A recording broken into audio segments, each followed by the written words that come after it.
Bem, a gente vai continuar aí nossa aula, né? Hoje a gente vai falar aí de Josué. Eu botei uma atividade lá no grupo com 5 perguntas. Essas perguntas, cada aula eu vou passar sobre um livro e você vai me entregar, entendeu? Vai ser as atividades aí para ir me entregando e aí ajuda também você a pesquisar. Que tipo de material você vai usar? Comentário bíblico. Não importa qual comentário bíblico a linha, né? O que você quiser. Eu vou passar alguns para vocês, né? Já passei alguns aí por PDF, mas você pode ficar à vontade, porque a maioria dos comentários bíblicos, cada um deles faz um esboço, né, do livro, divide o livro de uma maneira diferente, entende a maneira diferente. Então, a ideia é que você possa pesquisar isso. Coisa simples. Você vai só, cada aula que eu passar, você vai na aula seguinte me entregar questionário sobre um ou dois livros. Nesse caso aqui, na próxima aula, vocês vão me entregar sobre Josué e Juízes. Quem escreveu, quando foi escrito, qual o objetivo, quais os destinatários e qual a mensagem do livro. Né? E semana que vem eu vou e passo mais algum, você me entrega na outra semana. Isso vai ajudar você a pesquisar, a conhecer mais também. E também vai ser legal que a gente vai poder comparar as datas, né? O que eu falo, como o que você pesquisou, e aí dá para a gente ver as diferenças, né, de cada linha, como cada linha entende a mensagem do livro, entende o ambiente, né, que o livro foi escrito. Então, isso é um bom exercício também para nos ajudar a perceber as diferenças, né, de interpretação de cada livro e que cada autor tem, cada comentarista tem, tá certo? Alguém não entendeu? Ficou alguma dúvida aí em relação a essa atividade? Alguém quer fazer uma pergunta? Só uma pergunta, eu ainda não tinha reparado a atividade, então, novamente, depois você posta ou você, para a gente copiar aqui as perguntas também. Não, já coloquei no grupo lá de Antigo Testamento, tá lá no WhatsApp, Tá legal, tá bom. tá bom? Aí cada um responde aí, é uma folhinha simples, né? Dependendo aí, uma folha você responde até 2 livros aí, tá certo? Mais alguma dúvida? Professor, boa noite. João, Opa, fala aí, João. eu acabei de chegar, eu não peguei a sua explicação só, aí então estou perdidinho aqui. Tem Ah, como você tá, fazer um não. É a resumo? atividade que eu coloquei lá no grupo. Cada Ah, um isso eu eu vi. vou passar esse Livro de questionário para Josué. você falar de um livro, um ou dois. No caso, na Ah, semana que vem, vocês vão me entregar por escrito sobre Josué e Juízes, respondendo essas perguntas aí. Entendeu? Quem escreveu, quando foi escrito, qual o objetivo, quais os destinatários e qual a mensagem do livro. Aí você me manda pelo WhatsApp mesmo. Coisa simples. tá bom. Precisa fazer capa, essas coisas todas, né? Hã?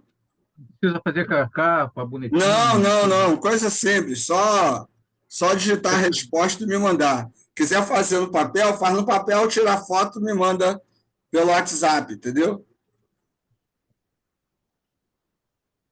Lamentável. Isso é para exercitar, irmão. Pesquisa ajuda a exercitar. Oh, essa foi boa. Dúvidas, perguntas? Resposta fundamentalista ou histórico crítico? Tranquilo, você que decide. Sem preconceito, não haverá Vou preconceito. fazer da libertação. Vou fazer da libertação, hein? Show. Então, mas tem coisas que vocês vão reparar o seguinte: dependente da abordagem, Fala a mesma algumas coisa. coisas podem ser semelhantes, né? Destinatários. Dependendo do livro, as abordagens vão ser iguais, né? É claro que, dependendo do livro, a data pode mudar, o autor pode mudar. Quer ver um exemplo? Daniel, né? Nas abordagens mais conservadoras, Daniel foi escrito na época lá, né, em 580 antes de Cristo, né, durante lá o domínio babilônico mesmo. E nas abordagens mais críticas, foi escrito aproximadamente em 250 antes de Cristo, no período de produção da literatura apocalíptica. Então, dependendo do comentário que você pegue, você vai ter a diferença da data. E, dependendo da data, a mensagem é diferente, os destinatários são diferentes, né? Então, e às vezes não vai ter mudança nenhuma. Às vezes vai ser tudo a mesma. Salmos, dificilmente você vai ter uma grande diferença de data nas abordagens, né? É um livro assim, que não tem muito problema, né, em relação a datas. Tem autoria de algum salmo ou outro, mas em relação às datas, não, né? Então, é legal ir comparando isso também, né? Tranquilo? Perguntas, dúvidas? Podemos prosseguir? Então, vamos lá. Hoje, a gente vai continuar aí falando do Antigo Testamento, né? Semana passada, eu falei um pouco mais sobre o objetivo da matéria, que é justamente entender essas questões, e a gente vai começar aí com Josué. Trouxe o material aí, depois eu vou postar no grupo também, que é sobre a pessoa de Josué, né? Tentar entender como que o texto bíblico apresenta Josué. É claro, né, que a gente tem aqui a perspectiva do texto bíblico, entendendo que o texto bíblico sempre, né, ele não é um texto arqueológico, né, não tem uma preocupação científica, né? O texto bíblico é um texto religioso, acima de tudo. Então, a gente está estudando, o pessoal está fazendo TBAT, vocês estão fazendo o Antigo Testamento aí comigo, tem que ter isso em mente. O Antigo Testamento, ele é um texto religioso. Ele não é um texto arqueológico, eu não consigo provar muita coisa que eu tenho no Antigo Testamento, mas ele tem mensagens que para a gente precisam ser bem averiguadas. Então, o nome dos personagens, né, as personagens em si, cada um tem um objetivo, né, tem uma mensagem para passar. Então, ao tentar entender isso, a gente fica mais próximo dos sentidos, ou do sentido, né, que aquela passagem quer nos trazer. Então, hoje eu vou usar aí com vocês, começar aí com vocês falando um pouco sobre a pessoa de Josué e a maneira como o Pentateuco apresenta ele. E de que forma isso pode nos ajudar a lidar com o texto. Por exemplo, Josué, ele pode ser um exemplo de liderança religiosa, né? É alguém que é apresentado justamente nesse texto de Josué como um grande líder, né? E a essência da liderança dele era a obediência a Deus. Então, por exemplo, se eu quiser usar o livro de Josué, a gente pode falar isso, o líder, né? Pessoa que quer seguir a Deus, um dos critérios é a obediência a Deus. Isso é interessante. O livro de Josué fala das escrituras. Não tinha Bíblia naquela época. Escrituras ali era esse comecinho do Pentateuco, que estava ali formando, né? Então, as escrituras no livro de Josué estão se referindo à lei, né? Então, essa obediência às escrituras, a Deus, é uma das características da liderança de Josué, por exemplo. Isso é interessante, algo para se pensar, né? Não é o sucesso, não é a fama, né? Tá mais na obediência à vontade de Deus e às escrituras. Então, eu vou lendo aqui, a gente vai comentando, qualquer dúvida aí vocês se manifestam. Assim, ó, Josué é mencionado 27 vezes no Pentateuco. Ele é introduzido no relato da guerra com os amalequitas, Êxodo 17. como um guerreiro que luta no lugar de Moisés e que conduz Israel à vitória. De fato, essa é a primeira guerra de Israel após o êxodo do Egito. Josué aparece naquilo que se tornará a função característica como general dos exércitos, como uma autoridade aprovada por Moisés, e é mencionado sem introdução ou epiteto. Ele personifica a luta na medida que apenas ele é mencionado na seleção do exército e na luta e derrota do inimigo. Israel é mencionado uma vez como um exército. Em Êxodo 24, Moisés sobe a montanha de Deus com Josué, o qual é descrito como seu servidor, o qual, quando Moisés desce do cume, é o primeiro a falar com ele sobre o barulho do acampamento. Ele mantém-se distante do pecado de Israel, que Israel comete com o bezerro de ouro. Parece que Josué teve um lugar na tenda do encontro.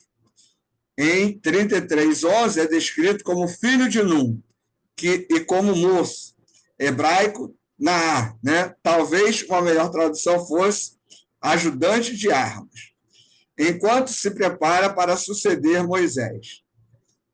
Então, olha só que interessante. Os textos que falam de Josué antes do livro de Josué preparam o caminho para o leitor já olhar para Josué de maneira diferente. Isso já induz a uma intenção. Então, quem escreveu está do lado de Josué, né? Quem escreveu está escrevendo de forma que, ao ler sobre Josué, você teria apenas coisas positivas.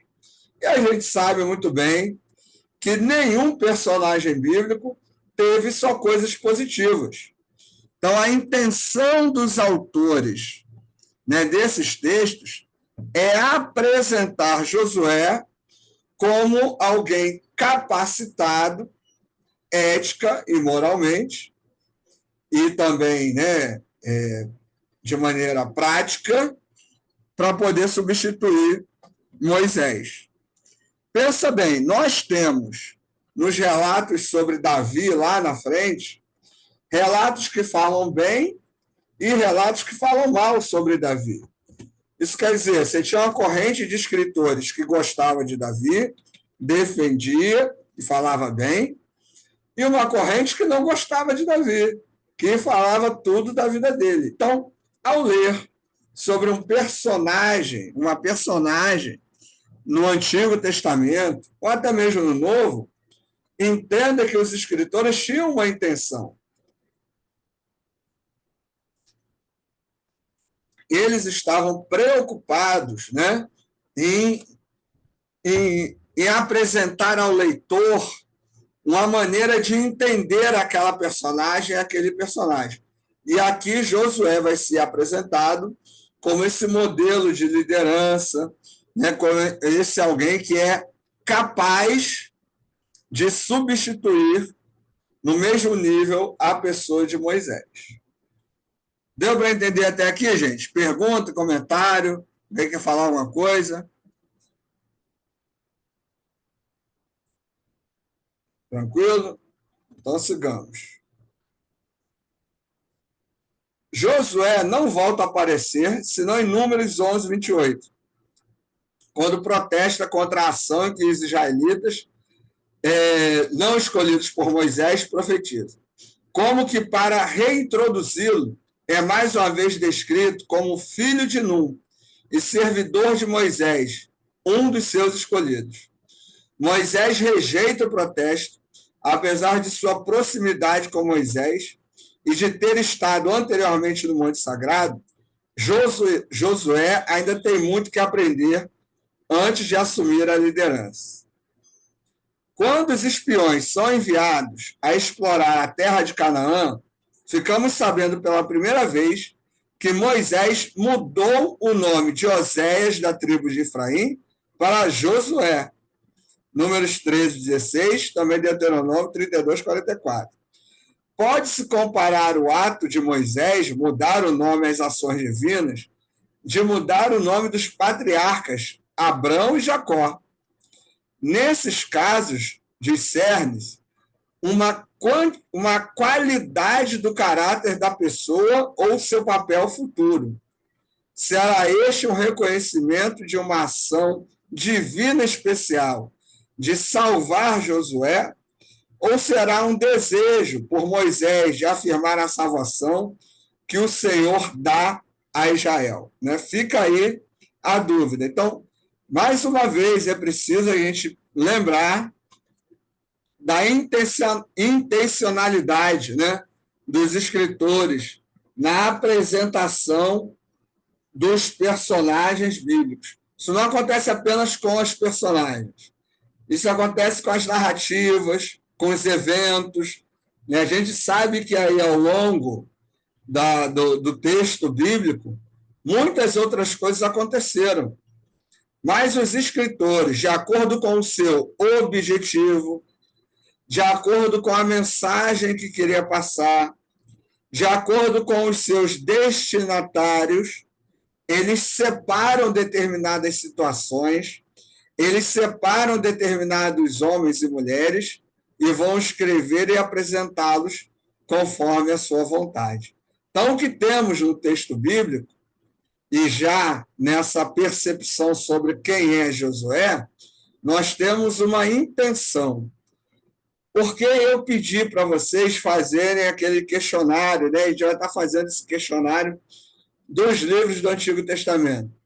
Porque a ideia é você passar a perceber a intenção dos escritores, dos textos, para que isso te ajude no processo de construção da mensagem, né? Para que você não fale algo, de repente, que está longe do objetivo do texto.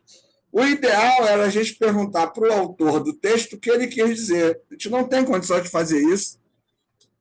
Então, a gente precisa usar o texto com as ferramentas de pesquisa que nós temos para chegar a essa intenção dos autores e aí pegar essa mensagem e trazer para hoje de maneira adequada. Eu confesso que, como cristão, sem usar recursos alegóricos, cristianizar a mensagem dos livros do Antigo Testamento é uma tendência. Porque nós, como cristãos, temos a tendência de olhar Cristo como ferramenta hermenêutica. Mas isso é muito complicado fazer isso, porque Jesus não está no Antigo Testamento, né? Jesus também não é a ampulheta de leitura do Antigo Testamento. Claro que na abordagem mais conservadora, Jesus é a grande ferramenta hermenêutica. Então, Jesus está na criação do mundo, está em tudo quanto é lugar, em termos literários. Mas, se nós adotarmos uma abordagem mais crítica, Jesus está apenas no Novo Testamento. Ah, mas a raiz do nome Josué é a mesma do nome Jesus. Mas Jesus era um nome muito comum na época. É igual Silva, né, hoje. Tem um monte de Silva por aí. Silva pobre, Silva rico, Silva negro, branco, gordo, né? Chinês, índio. Tem Silva de tudo quanto é gosto, gênero, né, tamanho. E o nome Jesus e Josué também era comum, né, nesses períodos. Porque vai significar a ideia de que Deus salva, né? E o nome, no ambiente judaico, tinha uma força, né, um significado. E isso é legal a gente pensar. Então, um perigo que a gente corre ao querer cristianizar o Antigo Testamento é desmerecer o objetivo do texto. Então, até na atividade que eu passei, quando você vai pesquisar sobre qual o objetivo do texto, em alguns momentos você vão ter um problema entre o que você já ouviu, ou a forma que você lê, e o que o comentário está dizendo, ou comentários. Né? Então, é justamente essa tensão aí que cada um de nós precisa aprender a resolver. Vamos tentar perceber um pouco agora Josué no livro de Josué. Como é que o livro vai apresentar, né, nesses primeiros momentos, a pessoa de Josué, o seu papel. Vamos ler aqui o texto bíblico, lá em Josué 1, de 1 a 9, diz assim, ó, e sucedeu depois da morte de Moisés, servo do Senhor, que o Senhor falou a Josué, filho de Num, servo de Moisés, dizendo, Moisés, meu servo, é morto. Levanta-te, pois agora, passa entre o Jordão, tu e todo este povo, a terra que eu dou aos filhos de Israel. Todo lugar que pisar a planta do vosso pé, vou-lo tenho dado, como eu disse a Moisés, desde o deserto e do Líbano até o grande rio, o rio Eufrates, toda a terra dos hebreus e até o grande mar, para o poente do sol será vosso termo. Ninguém te poderá resistir. Todos os dias da tua vida, como fui com Moisés, assim serei contigo. Não te deixarei, nem te desampararei. Esforça-te e tem bom ânimo, que tu farás a este povo herdar a terra que jurei a seus pais lhes daria. Então, somente esforça-te e tem bom ânimo, para teres o cuidado de fazer conforme a toda a lei que meu servo Moisés te ordenou. Dele não desvies nem para a direita, nem para a esquerda, para que prudentemente te conduzas por onde quer que andares. Não se aparte da tua boca o livro desta lei, antes medita nele dia e noite, para que tenhas cuidado de fazer conforme tudo quanto nele está escrito. Porque então farás prosperar o teu caminho e serás bem-sucedido. Não te mandei eu, esforça-te e tem bom ânimo. Não temas, não te espantes, porque o Senhor teu Deus é contigo por onde quer que andares. Amém, irmão? Amém, igreja? Recebe aí, ó. Lendo esse texto, é um texto emocionante, né? Porque é um texto que nos motiva, é um texto desafiador, é um texto que realmente nos dá esperança. Pô, cara, se eu me apegar ao livro da lei, às escrituras, obedecer a Deus, eu vou ter êxito, vou ser bem-sucedido, vou prosperar, né? Só que a gente sabe que não é assim. Israel está até hoje lá brigando. Agora Israel está tendo a luta interna lá, inclusive, porque o atual primeiro-ministro está querendo implantar uma ditadura lá, né? Está querendo ter poder absoluto. Então, a extrema-direita, né? Assim como aqui na América do Sul e na América do Norte invadiu, está invadindo Israel também, o pessoal lá está brigando lá pela democracia, com debates, com passeata, lá com um monte de coisa. E fora isso, as brigas com os palestinos, né? Sobre a terra lá, de quem é o quê. A briga continua. Então, Israel não ganhou a terra prometida ainda, né? A terra foi prometida, mas ainda está em guerra lá, até hoje.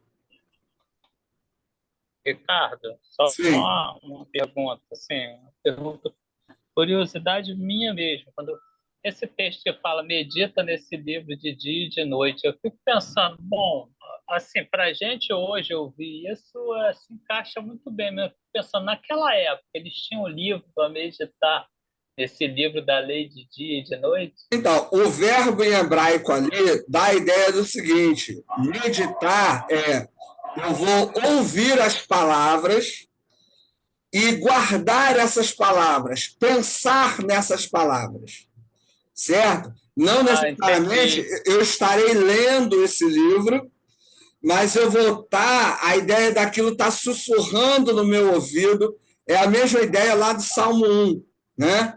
Aquele que medita na sua lei dia e noite, né? Bem-aventurado, aquele que não anda segundo o conselho dos ímpios e tal. Então, seria naquele sentido que eles iam para a sinagoga para aprender, né? Para estudar. Aqui não tem a sinagoga ainda, não é esse momento. Mas é o seguinte, então, eu ouvi as escrituras, eu ouvi o que foi dito, e isso que foi dito não vai sair do meu pensamento.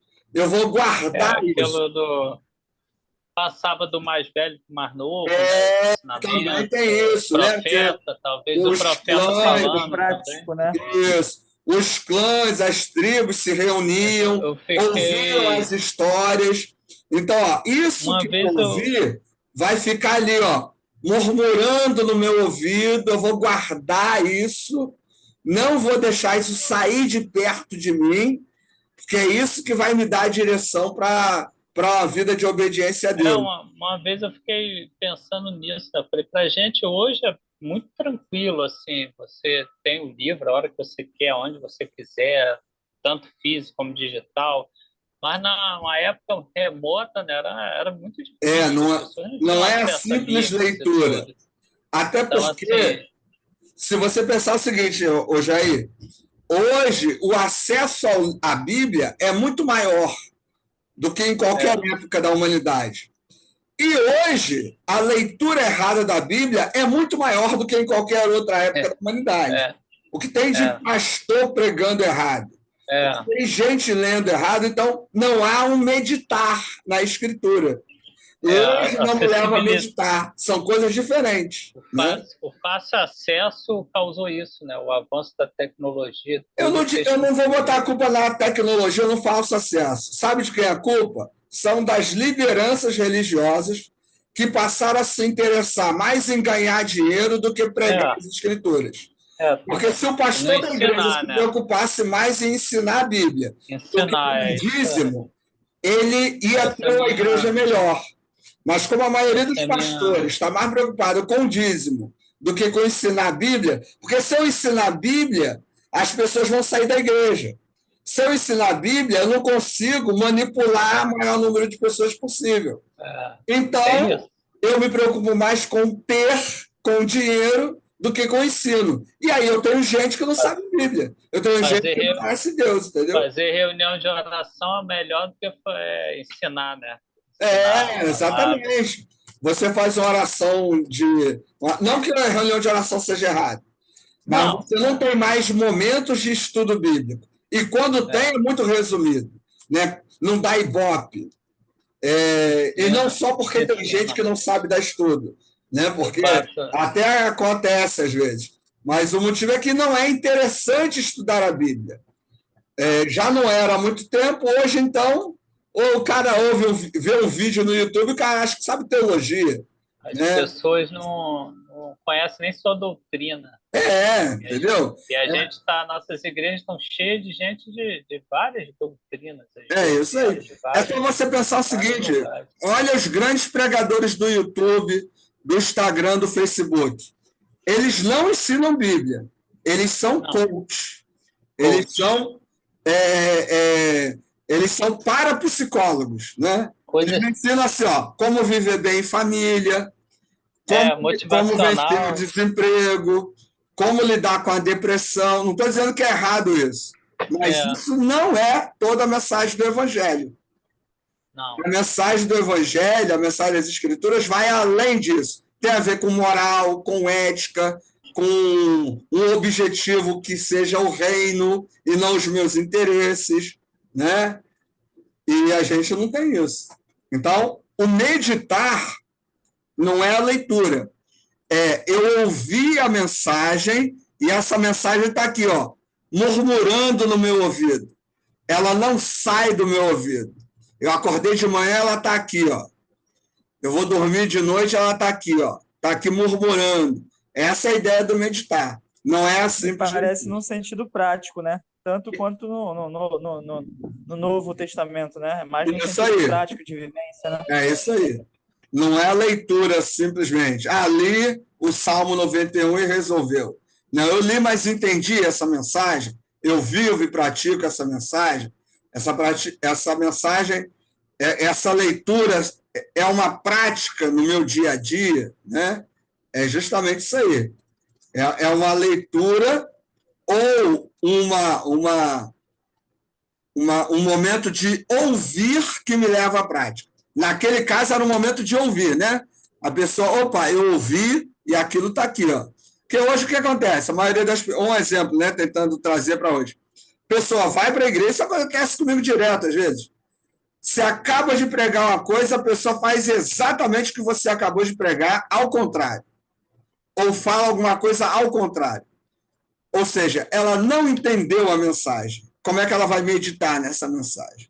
Ou ela entendeu aquilo que ela queria entender, né? E a maioria das pessoas hoje faz isso. Ela não para meditar, para ouvir, prestar atenção na mensagem. Ela quer que a mensagem se adeque à interpretação dela. A pessoa lê e ouve o que quer hoje, né? E o maior desafio o desafio de qualquer pregador, de qualquer professor, é fazer a pessoa entender realmente o que você está falando. Eu já falei para vocês uma vez que eu gostaria muito de ter um poder de um personagem das histórias em quadrinhos, que é o Motoqueiro Fantasma, que é o olhar de penitência. Para mim, esse é o maior de todos os poderes dos universos da história em quadrinho. Esse é um poder que eu gostaria de ter, que eu cobiço. O que é o olhar de penitência? O Motoqueiro Fantasma olhava dentro do olho da pessoa e a pessoa conseguia perceber o mal que ela fez aos outros. Olha que poder, meu irmão. Já pensou? Você ter a capacidade de fazer o outro compreender o sentido das ações dele ou dela. Cara, isso é fantástico. A percepção do criador dessa história em quadrinho é de uma percepção religiosa tão grande que, por exemplo, você, quando se converteu e se emocionou, né, naquele momento, se você realmente se converteu, você, no momento da conversão, você percebeu que você vivia em pecado. Você teve, naquele momento, a noção de que a sua vida estava dominada por algo que ia te levar à morte. E aí você se converte. Essa percepção a gente vai perdendo ao longo do tempo. É isso que a gente não poderia perder ao longo do tempo. Alguns nem têm, porque alguns nem se converteram. Alguns leem a Bíblia, vão à igreja, são pastores, são professores de seminário, mas não tem essa percepção, não tem essa ideia da conversão. Então, esse olhar de penitência é fascinante, né? Então, é algo que é um desafio. No caso do meditar, tem a ver com isso. Não, eu medito, isso me leva a uma prática, a uma mudança, a um arrependimento, né? Não é simplesmente assim, como se fosse um mantra, né? Ah, o Senhor é meu pastor e nada me faltará. O Senhor é meu pastor e nada me faltará. O Senhor é meu pastor e nada me faltará. E aí eu leio isso todo dia de manhã e a vida vai seguir vitoriosa. Não é isso. Mas é o que o Emmanuel e o Jair estão pontuando aí. Essa prática, essa vivência, fruto do ouvir, mas esse ouvir que me penetra e me faz ter consciência da minha pequenez, né, da minha inutilidade diante da soberana vontade de Deus. E aí eu vou vivendo. A ideia seria essa.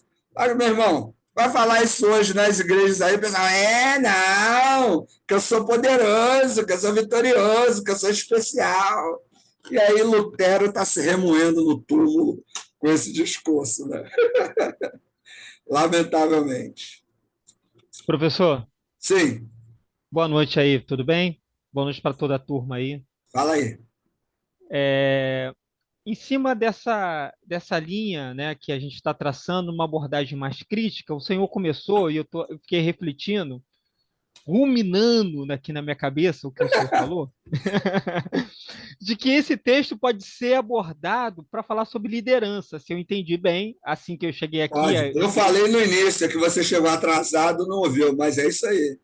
Liderança, né? Sim. E aí eu fiquei pensando numa abordagem mais crítica, professor, é que ao ler o texto e olhar esse líder Josué, que no ponto de vista de quem está escrevendo o que Josué vivenciou, se eu também abordou isso na sua introdução, que quis passar as coisas boas de Josué. Sim. Né? Ele é o Mostra cara. ali, E mostra ali uma coisa interessante no texto que está destruindo as igrejas, isso numa abordagem mais crítica, tá? Quando as pessoas trazem esse Josué, esse líder, para dentro das igrejas, que esse Josué, para cumprir essa introdução que nós acabamos de ouvir na leitura de Josué capítulo 1, que esse Deus que nunca vai abandonar Josué, se ele cumprir, se ele meditar na lei do Senhor, ele vai ser vencedor, o povo de Deus vai ser vencedor. Mediante esta mensagem, o tal Josué matou mulheres e crianças em nome de Deus. É isso aí. E isso está destruindo o cristianismo. É em isso cima aí. da liderança que leva uma abordagem anacrônica, né, desse texto para os dias de hoje, em que esse líder, em nome de Deus, ele é capaz, inclusive, de matar pessoas, de atirar em pessoas. Mas, Marcelo, não há maior assassino do que a religião, né? Não há maior assassino do que a religião. Exato. Não só o cristianismo ou o judaísmo, mas a religião é um dos maiores assassinos do mundo. Eu estou tentando provocar o Senhor para me convencer de como eu posso tratar esse texto dos dias de hoje. Então, com equilíbrio, sim, uma visão crítica, sem distorcer para trazer uma mensagem em cima de liderança, sem agredir, o senhor gosta de usar essa palavra, sem agredir o texto. Então, vamos sair desse link, vamos entrar no outro, que está acabando aí o tempo. Aí eu começo falando aí, trazendo essa resposta.